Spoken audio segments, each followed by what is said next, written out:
Bab 1. Anak laki-laki dari lapisan langit.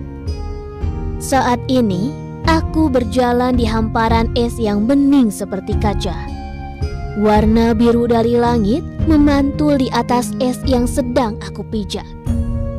Dengan jumpsuit, kacamata, dan masker serta sepatu las tinggi layaknya pakaian seorang astronot. Aku pun mulai menyusuri padang es untuk mencari Trisoptera, sejenis serangga mirip dengan seekor nyamuk yang besar. Dengan membawa crossbow yang aku sandang di pundakku, dan aku akan memburu Trisoptera itu dan akan kujadikan santapan untuk keluargaku. Aku Noelle, yang saat ini berusia 25 tahun. Noelle adalah nama yang diberikan oleh kakekku yang memiliki makna lautan salju. Mungkin dia berharap aku menjadi lelaki yang menaklukkan dinginnya salju, yang berarti segala halangan rintang dalam kehidupanku nanti bisa aku lewati. Pandangan mataku kini menangkap bayangan serangga besar mirip nyamuk yang aku cari saat ini. Serangga itu melintas di kepalaku dan hampir saja sayapnya menghantam wajahku. Hewan sialan! Aku pun mengumpat dalam hati. Dengan langkah cepat, aku pun mengikuti arah serangga yang terbang melewatiku tadi. Langkahku seketika terhenti ketika melihat sebuah lubang besar dipenuhi oleh koloni serangga besar itu. Dan aku pun berjalan perlahan, mengunci tatapan mataku pada seekor hewan yang menjadi sasaran di antara koloninya. Oh, itu dia. Wah, hewan itu terlihat lezat untuk dimakan. Gumamku sambil mengarahkan crossbow pada Trisoptera yang paling gemuk. Dan perlahan aku tarik pegas pistol busukku. Hiya, mati kau! Suaraku dalam hati. Namun sayangnya, kesenanganku itu sesaat hilang. Karena di hadapanku, kini tiba-tiba muncul seekor serangga yang lebih besar dari sebelumnya yang aku tembak. Aku pun bergerak cepat mengarahkan senjata tepat ke jantungnya. Blast! Senjata yang aku arahkan tepat mengenai organ vital serangga besar itu. Dia pun berusaha memberontak, namun tenaganya perlahan melemah. Dan sementara kawanan serangga yang lain malah terbang meninggalkan aku. Dan serangga yang telah aku dapatkan ini segera aku bawa pulang. Rumah yang aku tinggali ada di sebuah pohon besar yang menjalar dan mencakar langit hingga lapisan stratosfer. Yang tak lain adalah langit yang membeku. Bersama dengan Mary, kakek Louis, Willia, Lisa, dan Mr. Ryan, aku pun tinggal di rumah ini. Aku pulang. Selamat datang di rumah, No. Hei, hewan apa yang kau dapatkan hari ini? Tanya Nenek Mary. Oh, ini Trisoptera, Nek. Lumayan untuk makan malam kita nanti. Jawabku mengulas senyum. Terima kasih atas kerja kerasmu, No. Ucap Nenek Mary. Lisa yang baru saja melihat Trisoptera pun terkejut dengan hasil buruanku itu. Wah, hebat! Ada telurnya juga loh! Sorak Lisa gira.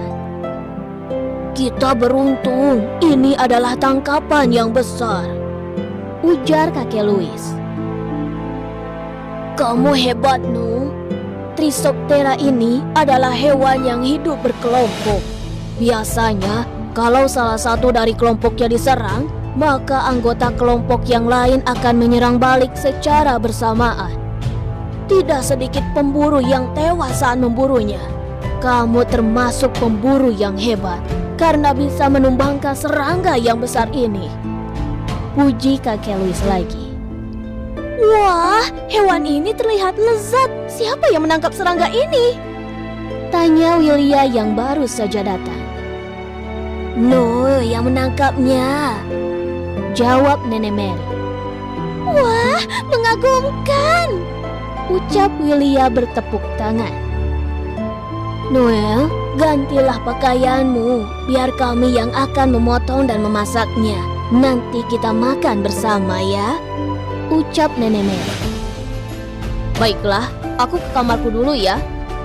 Ucapku berlalu meninggalkan keluargaku dan menuju ke kamar. Tiba di dalam kamar, aku pun memandang ke arah jendela. Pemandangan pohon pencakar langit yang menjulang tinggi memanjakan mataku. Pohon-pohon yang sama dengan tempat tinggalku. Lalu di atas meja, ada selembar kertas dengan gambar bunga kapas yang bersinar terang sekarang berada di genggaman tangan. Sudah aku duga, mereka bergerak. Gumamku menyaksikan bunga-bunga itu bertebangan. Aku pun tersenyum. Noel, makanan sudah siap. Ayo kita makan. Terdengar suara kakek Louis memanggilku. Iya kek, aku segera datang, sahutku. Kami pun duduk bersama di ruang makan, menikmati hasil buruan sambil bercerita bagaimana aku mendapatkan serangga yang telah berubah menjadi sup yang tengah kami nikmati ini. Aku mengejarnya hingga dekat lubang. Kemungkinan itu sarangnya. Lalu aku bidik dan aku tembak. Lalu dor, tepat sasaran. Ya, namun sayangnya serangga itu malah jatuh ke lubang, tuturku. Sesaat kemudian, serangga yang jauh lebih besar tiba-tiba berada di dekatku. Tentu saja aku tidak tinggal diam. Sebelum dia sempat menyerangku, aku dengan cepat menembak dari jarak dekat tepat di jantungnya. Ya, dan sekarang dia berakhir di dalam perut kita. Ucapku menepuk perut. Noel, tolong jangan lakukan hal berbahaya seperti itu lagi. Bagaimana kalau kau jatuh ke dalam lubang? Kata Nenek Mary sambil menambahkan sup ke dalam mangkuk makan yang ada di hadapanku. Aku akan berhati-hati saat berburu. Nenek tidak perlu khawatir. Ucapku menenangkan wanita tua itu. Tidak disangka kau bisa menemukan lubang besar di lapisan langit, ujar Nenek Mary lembut. Trisoptera kan memang tertarik pada lubang, Nek, dan itu mempermudah perburuan yang aku lakukan, sahutku. Kakek Louis kemudian berkata, serangga itu memperbaiki lubang di lapisan langit. Karena itu kita tidak boleh memburunya terlalu sering. Sebab semakin banyak lubang pada lapisan langit, air uang keluar dari pohon orbit juga ikut berkurang. Apa kedua hal itu ada hubungannya? Tanyaku. Tapi tak ada jawaban.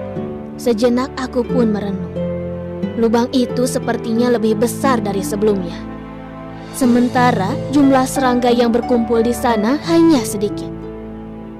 Sup di dalam mangkukku telah habis dan aku bermaksud meninggalkan ruang makan lalu berkata, terima kasih atas makanan lezat ini, Nek.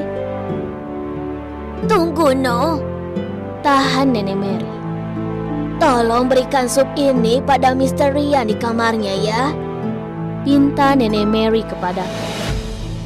Baiklah, ucapku mengambil mangkuk berisi sup yang diberikan nenek.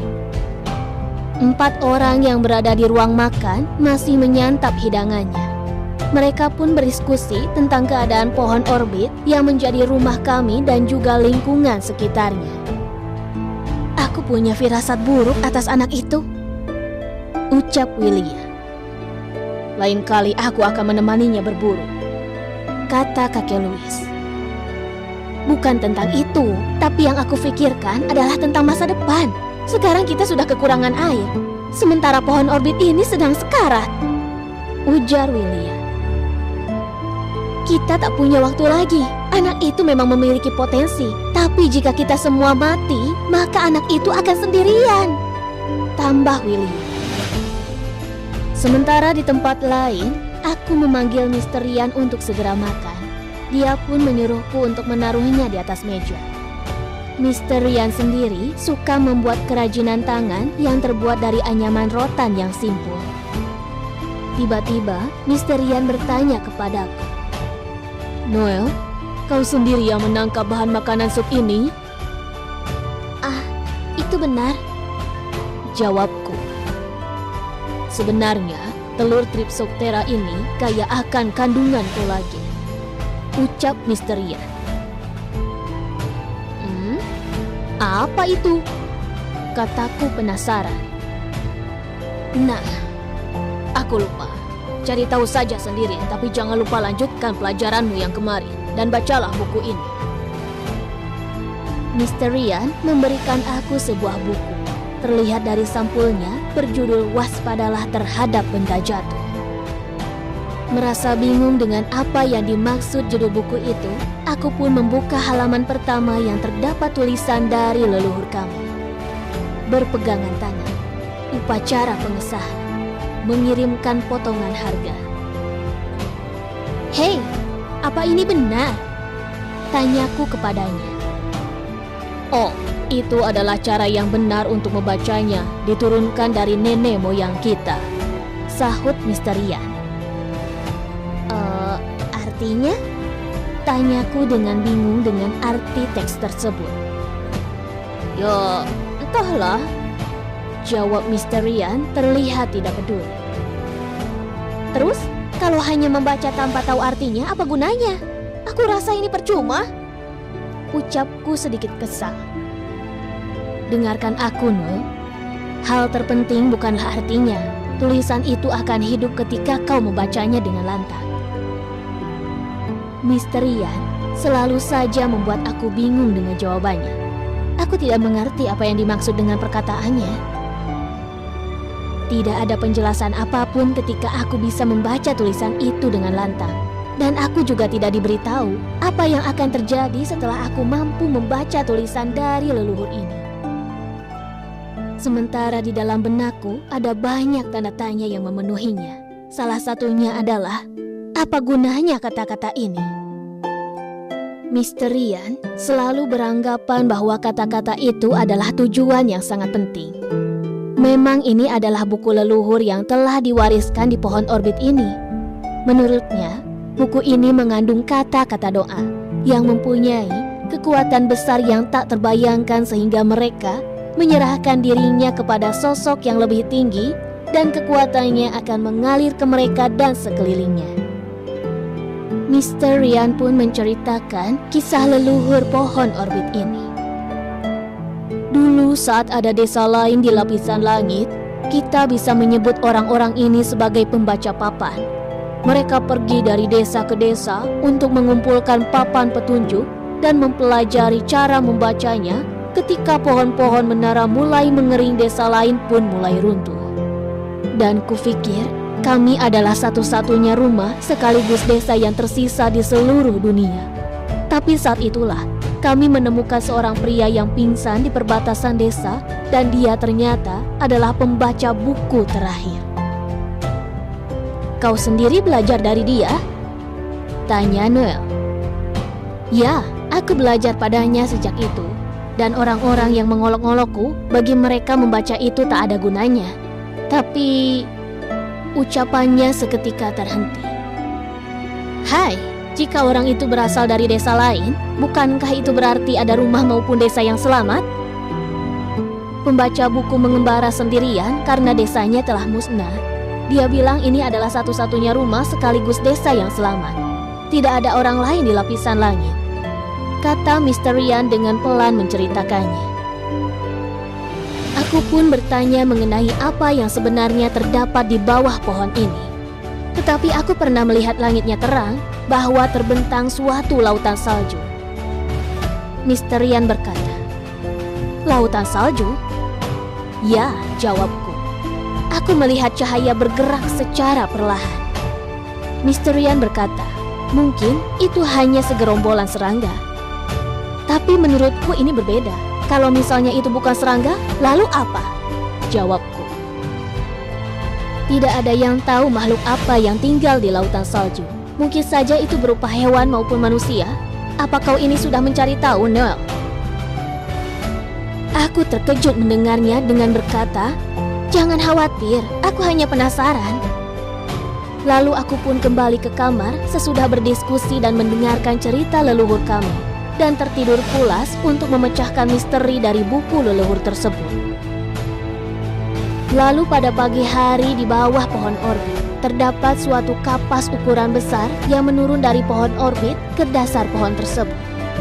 Terdapat Tuan Putri Airlis yang dikawal oleh penjaga di sisinya untuk mengejar dan meraih buah kapas yang membawa mereka menuju ke langit. Dan saat itu, penjaga pun terus berusaha untuk meraih benang tali dari kapas yang menjulur ke bawah. Meskipun dengan menggunakan jangkar untuk meraihnya, namun hal itu tidaklah mudah, karena para kawalan dan termasuk Tuan Putri mengenakan tunggangan penguin yang mulai mengejar buah kapas besar layaknya awan menuruni bukit, dengan angin yang membawanya ke arah bawah, namun angin itu tidaklah stabil. Bisa saja arah angin berubah dari sebelumnya. Pengawal pun berkata dengan tegas ke arah Tuan Putri. Batas waktu negosiasi dengan Valgian semakin dekat. Jika kita tidak melakukannya sekarang, kita tidak akan mendapatkan kesempatan lagi. Aku pun bermata. Hanya dengan cara ini, kita bisa menuju pohon orbit itu. Kumohon. Pikiran kita sama. Jika kita menyelamatkan pohon orbit ini, kita harus mengambil resiko dengan rencana Airlis, kata penjaga. Aku pun mulai bergumam dalam hati, dengan harapan bisa meraih buah kapas besar itu tanpa ada yang menghalangi kami. Ayahanda pasti juga akan paham, kan? Seketika tanpa diduga, aku pun harus bergegas untuk cepat menjangkarnya karena salju mulai turun. Dan ini pertanda bahwa tak lama lagi badai salju akan menerjang kami. Namun dengan keteguhan dan tekad yang bulat dari para pengawal kami pun dapat menangkap benang kapas yang menjulur ke bawah dengan jangkar. Namun saat sudah terkait oleh benang itu, kami terkejut dengan para penjahat yang mengenakan kapal layar semakin mendekati kami. Karena adanya penjaga yang mengawalnya, kapal layar itu mempunyai meriam lempar di samping setiap sudut kapalnya. Pihak musuh pun melemparkan meriam yang berisi batu besar ke arah kami. Sampai-sampai 4 pengawal kami tenggelam dengan sekejap. 1 orang pengawal pun mengajakku untuk beralih ke arah penguin miliknya yang terkait dengan jangkar bunga kapas tersebut. Para prajurit di atas kapal penjahat itu pun tanpa ragu menyerang kami menggunakan panah. Dan pengawal kami pun membalas perbuatannya dengan menembakkan sniper ke arah mereka. Namun pelurunya tidaklah banyak. Sampai saat itu, para kawalan pihak musuh pun mendekati dan menyerang dengan pedang ke arah penguin kami. Tapi pengawalku dapat menahan serangannya. Ya, itu pun hanya sementara. Para kawalan semakin banyak mendekati penguin yang kami tunggangi. Dan sampai saat ini, kami terjebak olehnya. Pengawal yang menjagaku pun bergerak dengan lantang. Cepatlah, berpegangan dengan erat di tali jangkar ini. Aku akan melindungimu. Jangan hiraukan aku. Cepat lakukan. Dan saat itu, pengawalku memotong dengan sekali tebasan tali yang membuat aku perlahan terbang menuju ke langit pohon orbit tersebut. Aku tak rela kalau pengawalku meninggalkan diriku. Dan aku juga rela berjuang sampai detik terakhirnya. Tapi ia pun tak tertolong dengan pisau yang menembus perutnya dengan cepat. Aku hanya merenung melihatnya, karena aku pun tak mampu untuk melawannya. Dan saat ini, tali yang kugenggam erat membawaku menjulang tinggi.